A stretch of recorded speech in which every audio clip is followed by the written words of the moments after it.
جس طرح فرنگیوں نے سرخ ہندیوں یعنی ریڈ انڈینز کو فنا کر کے امریکہ پہ قبضہ کیا۔ ان کا دعویٰ یہ تھا کہ خدا نے یہ ملک ان کے میراث میں دے دیا ہے، اس لیے انہیں حق پہنچتا ہے کہ اس کے اصل باشندوں کو یہاں سے بے دخل کر کے بلکہ ان کی نسل کو مٹا کر اس پر قابض ہو جائے۔ یروشلم میں ہیکل سلیمانی کی تعمیر 957 قبل مسیح میں مکمل ہوئی اور بنی اسرائیل لگ بھگ 300 سال یہاں اطمینان سے مقیم رہے کہ اسیریا نے دھاوا بول دیا۔ 721 قبل مسیح میں اسیریا نے سومیریا شہر پر قبضہ کر لیا تو وہاں کے باشندے پناہ کی تلاش میں یروشلم آئے، مگر 701 قبل مسیح میں یروشلم کا محاصرہ کر لیا گیا۔ اسیریا اور بابل کے بادشاہوں نے مفتوحہ علاقوں کے مقامی باشندوں کی بغاوت سے بچنے کے لیے یہ حکمت عملی اپنائی ہوئی تھی کہ وہ جس شہر کو فتح کرتے اسے میسوپوٹامیہ کے دیگر علاقوں میں زبردستی نقل مکانی پر مجبور کرتے۔ چنانچہ یروشلم کی فتح کے بعد یہاں سے بنو اسرائیل کو بھی نکال کر وہ اپنے ساتھ لے گئے اور وہاں دیگر اقوام کو لا بسایا۔ 6 صدی قبل مسیح میں بھی یروشلم فتح کرنے کے لیے جنگیں ہوتی رہی۔ اسیریا اور بابل کا بادشاہ بخت نصر اس خطے پر قہر بن کر ٹوٹا اور اس نے 587 قبل مسیح میں یروشلم کو فتح کر کے تاراج کر دیا۔ 10ویں صدی قبل مسیح میں تعمیر کیے گئے ہیکل سلیمانی کو نیست و نابود کر دیا گیا۔ وہاں موجود الہامی کتابوں کے نسخے جلا دیے گئے۔ بخت نصر ہزاروں یہودیوں کو قیدی بنا کر اپنے ساتھ بابل یعنی موجودہ عراق لے گیا۔ یروشلم میں یہودیوں کا داخلہ ممنوع قرار دے دیا گیا۔ 539 قبل مسیح میں سائرس اعظم نے یروشلم پر فتح حاصل کی تو یہودیوں نے سکھ کا سانس لیا اور 516 قبل مسیح میں یہودیوں کو اس سرزمین میں واپس آنے کی اجازت ملی۔ اسی برس یعنی 516 قبل مسیح کو یروشلم واپس آنے والے یہودیوں نے عین اس جگہ پر پھر سے ہیکل سلیمانی تعمیر کیا جہاں حضرت سلیمان علیہ السلام نے ہیکل تعمیر کروایا تھا۔ اسے سیکنڈ ٹیمپل یعنی دوسرا ہیکل سلیمانی کہا جاتا ہے۔ ہیکل سلیمانی تو تعمیر ہو گیا مگر اس میں رکھنے کے لیے تابوت سکینہ موجود نہیں تھا کیونکہ اسے تو بخت نصر نے تباہ و برباد کر دیا تھا۔ 322 قبل مسیح میں الیگزینڈر دا گریٹ نے یروشلم کو فتح کیا۔ 141 قبل مسیح میں یروشلم شہر مغربی پہاڑی تک وسعت اختیار کر لیتا ہے۔ اس دوران کئی حکومتیں بدلتی رہتی مگر شہر پر یہودی مذہبی پیشواؤں کی اجارہ داری برقرار رہتی۔ یہاں تک کہ 63 قبل مسیح میں رومن جنرل پومپے یروشلم کو فتح کر لیتا ہے۔ 37 قبل مسیح میں بادشاہ ہیرڈ دوسرے ہیکل سلیمانی کی تعمیر نو کرتا ہے، اس کے گرد دیوار بنائی جاتی ہے۔ اس کشمکش کے دوران 1 BC یعنی 1 قبل مسیح میں آخری اسرائیلی نبی اور رسول جیسس کرسٹ کا ظہور ہوا جنہیں مسلمان حضرت عیسیٰ علیہ السلام کہتے ہیں۔ 33 AD یعنی 33 عیسوی کو حضرت عیسیٰ علیہ السلام کو مسلوب کر دیا گیا۔ 70 عیسوی میں یہودیوں نے رومیوں کے خلاف بغاوت کی تو رومی جنرل نائٹس بخت نصر کی طرح ان پر عذاب بن کر نازل ہو گئے۔ ایک دن میں 1,33,000 یہودیوں کو قتل کیا گیا۔ ہیکل سلیمانی جسے 516 قبل مسیح میں تعمیر کیا گیا تھا اسے زمین بوس کر دیا گیا۔ بچے کھچے یہودی ایک بار پھر یہاں سے نقل مکانی پر مجبور ہوئے۔ 135 عیسوی میں یروشلم کو ایک بار پھر رومی شہر کے طور پر تعمیر کیا گیا اور یہاں دیگر اقوام کو لا بسایا گیا۔ اہل روم یہودیوں اور عیسائیوں دونوں کے خلاف تھے اور یہ دونوں بھی ایک دوسرے کے جانی دشمن تھے، مگر 300 عیسوی میں روم کے عظیم فرمانروا قسطنطین اعظم نے عیسائی مذہب قبول کر لیا۔ اب چونکہ یروشلم پر عیسائیت کی اجارہ داری تھی اس لیے 335 عیسوی میں یہاں کنیسہ القیامہ یعنی دا چرچ آف ہولی سیپلکر تعمیر کیا گیا۔ مسیحی عقائد کے مطابق یہ وہ مقام ہے جہاں حضرت عیسیٰ علیہ السلام کو مصلوب کیا گیا۔ یہ یہودیوں کے لیے ابتلاء و آزمائش کا دور تھا، ان سے جانوروں سے بھی بدتر سلوک کیا جانے لگا۔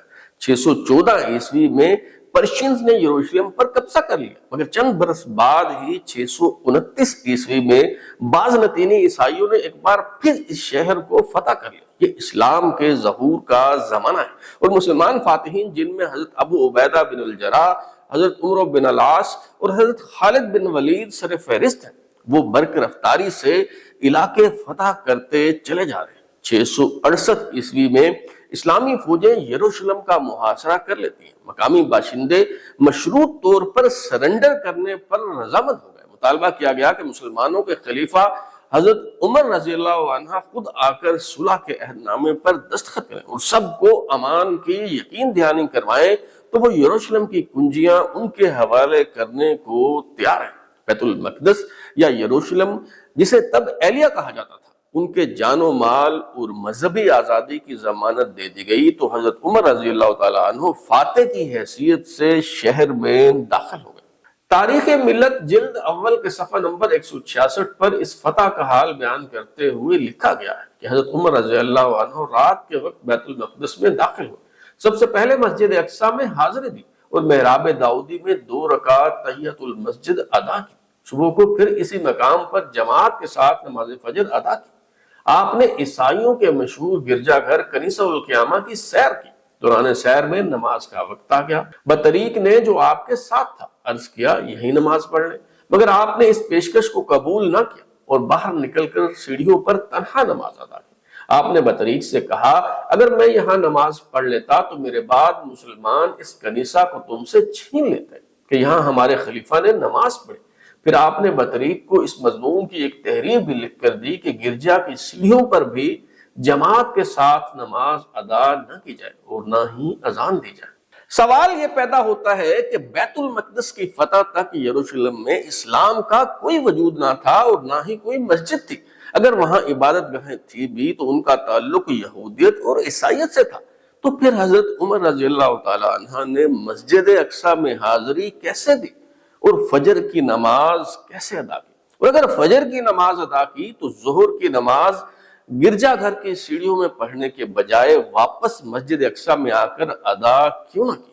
یوں محسوس ہوتا ہے کہ وہاں مسجد کا وجود تو نہ تھا، البتہ وہ مقام جس کے بارے میں کہا جاتا ہے کہ معراج پر جاتے ہوئے حضرت محمد صلی اللہ علیہ وسلم نے وہاں اپنی سواری باندھی۔ حضرت عمر رضی اللہ تعالیٰ عنہ نے شاید اس مقام پر کھلے میدان میں نماز ادا کی جسے مسجد اقصی کا نام دے دیا گیا، کیونکہ تاریخی اعتبار سے تو مسجد اقصی 5ویں اموی خلیفہ عبد الملک بن مروان نے 705 عیسوی میں تعمیر کروائی اور ڈوم آف دا آرک یعنی کعبۃ الصخرہ کی تعمیر چند برس پہلے 691 عیسوی میں ہوئی۔ حضرت عمر رضی اللہ تعالیٰ عنہ نے بیت المقدس کی فتح کے بعد وہاں ایک مسجد تعمیر کرائی جو مسجد عمر کہلائی۔ یہ مسجد اس جگہ تعمیر کی گئی ہے جہاں اللہ نے حضرت یعقوب علیہ السلام سے کلام کیا تھا، کیونکہ یہ جگہ یہودیوں کے لیے مقدس ترین مقام کا درجہ رکھتی تھی، اس لیے عیسائیوں نے اس مقام کو مربلہ بنا رکھا تھا، یعنی وہاں نجاست اور آلائشیں لا کر ڈالی جاتی تھی۔ حضرت عمر رضی اللہ تعالیٰ عنہ نے اس جگہ کو صاف کرنے کا حکم دیا اور یہاں مسجد تعمیر کی گئی۔ ایک سوال یہ بھی پیدا ہوتا ہے کہ اگر مسجد اقصی کا وجود نہیں تھا تو پھر اس کا ذکر قرآن میں کیسے آ گیا اور معراج کے وقت حضور صلی اللہ علیہ وسلم وہاں کیسے تشریف لے گئے؟ اس حوالے سے ایک موقف یہ ہے کہ قرآن میں جہاں کہیں مسجد اقصی کا ذکر ہے وہاں اس کے مقام کی تصریح نہیں کی گئی۔ اسی طرح احادیث میں بھی کہیں یہ واضح نہیں کیا گیا کہ مسجد اقصی کہاں ہے، البتہ اب مترجمین نے بریکٹ میں مسجد اقصی لکھنا شروع کر دیا۔ لہٰذا ایک توجیہ یہ بیان کی جاتی ہے کہ مسجد اقصی سے مراد دور کی مسجد ہے۔ مسجد اقصی نام کی ایک مسجد مکہ اور مدینہ کے درمیان بھی موجود ہے۔ اسلامک اسکالر عمر الواقدی کی کتاب جس کا انگریزی میں ترجمہ دستیاب ہے، اس میں بتایا گیا ہے کہ حضور صلی اللہ علیہ وسلم نے ڈھلوان پر قائم دور کی مسجد یعنی مسجد اقصی میں احرام باندھا۔ جب وہ اس علاقے میں ہوتے تو اسی مسجد میں نماز پڑھا کرتے تھے۔ ایک اور بحث طلب معاملہ یہ ہے کہ کیا بیت المقدس واقعی مسلمانوں کا قبلہ اول ہے؟ قرآن مجید کے 4 پارے میں سورہ آل عمران کی آیت نمبر 96 میں واضح طور پر کہا گیا ہے کہ بے شک پہلا گھر جو لوگوں کے لیے وضع کیا گیا تھا شہر مکہ میں، لیکن اس واضح تصریح اور تشریح کے باوجود کچھ لوگوں کا اصرار ہے کہ بیت المقدس مسلمانوں کا قبلہ اول ہے، حالانکہ اسلام کا قبلہ اول بیت الحرم ہے اور آخری قبلہ بھی یہی ہے۔ حضرت ابراہیم علیہ السلام کے دور میں مکہ میں ہی قبلہ ہوا کرتا تھا، مگر بعد ازاں بنو اسرائیل کے لیے یروشلم کو قبلہ بنایا گیا، تاہم بنو اسماعیل کے لیے ایک بار پھر تحویل قبلہ کا حکم صادر ہوا۔ یوں بیت المقدس کو قبلہ اوسط یا درمیانی قبلہ قرار دیا جا سکتا ہے، تاہم یہ قبلہ اول ہرگز نہیں ہے۔ دوسرے خلیفہ حضرت عمر رضی اللہ تعالیٰ عنہ کے ہاتھوں 638 عیسوی میں بیت المقدس کی فتح کے بعد 974 عیسوی تک یروشلم مسلمانوں کے زیر انتظام رہا۔ پہلے اموی اور پھر عباسی حکمرانوں نے یہاں حکومت کی۔ ایک طرف شام میں عبد المالک بن مروان خلیفہ تھے تو دوسری طرف عبداللہ بن زبیر رضی اللہ تعالیٰ عنہ مکہ میں خلافت کی مسند پر موجود تھے۔ حضرت عبداللہ بن زبیر رضی اللہ تعالیٰ عنہ کو بیت اللہ کی وجہ سے سبقت حاصل تھی، اس لیے عبد الملک بن مروان نے پہلے مکہ کا محاصرہ کر کے خانہ کعبہ پر سنگباری کی اور پھر 691 عیسوی میں یروشلم میں عظیم الشان کعبۃ الصخرہ یعنی ڈوم آف دا آرک تعمیر کروایا گیا تاکہ مسلمان مکہ جانے کے بجائے یروشلم کا رخ کریں۔ فلپ کے ہیڈی کی تصنیف ہسٹری آف دا عربس کے مطابق ڈوم آف دا راک کے معمار عبد المالک بن مروان ہی تھے۔ اس بات کا اندازہ کوفی رسم الخط میں کنندہ کی گئی اس تحریر سے ہوتا ہے جو آج بھی موجود ہے۔ ایک صدی بعد عباسی خلیفہ مامون کے عہد میں کعبۃ الصخرہ کی تعمیر نو ہوئی تو عباسی خلیفہ نے عبد المالک کا نام ہٹا کر اپنا نام لکھوا دیا۔ انہوں نے نام تو تبدیل کروا دیا مگر تاریخ تبدیل کروانا یاد نہ رہا۔ بعد ازاں عیسائی پادریوں نے مذہبی اشتعال دلا کر پہلی صلیبی جنگ برپا کی اور 5 ہفتوں کے طویل محاصرے کے بعد صلیبی جنگجو 1099 عیسوی میں یروشلم فتح کرنے میں کامیاب ہو گئے۔ یروشلم میں داخل ہونے پر ان صلیبی کمانڈروں نے قتل و غارت گری کی انتہا کر دی۔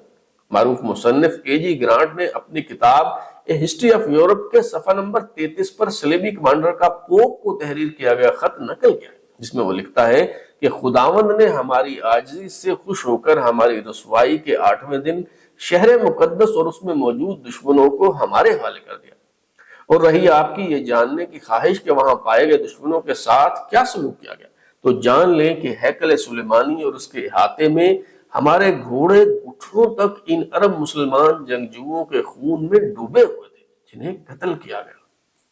لگ بھگ 88 سال بعد صلاح الدین ایوبی بیت المقدس کو واپس لینے میں کیسے کامیاب ہوئے اور بعد ازاں اس شہر پر کس نے حکومت کی، یہ سب معلوم ہو سکے گا آئندہ ایک ساتھ میں۔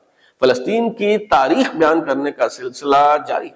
اگر آپ اپنی رائے دینا چاہتے ہیں یا پھر کوئی تجویز تو ہمارا واٹس ایپ نمبر 033284105337 دستیاب ہے۔ اپنا فیڈ بیک دیں، لائک کریں، سبسکرائب کرنے کے بعد بیل یعنی گھنٹی دبائیں اور دیکھتے رہیں ہمارا چینل آؤٹ لائن نیوز۔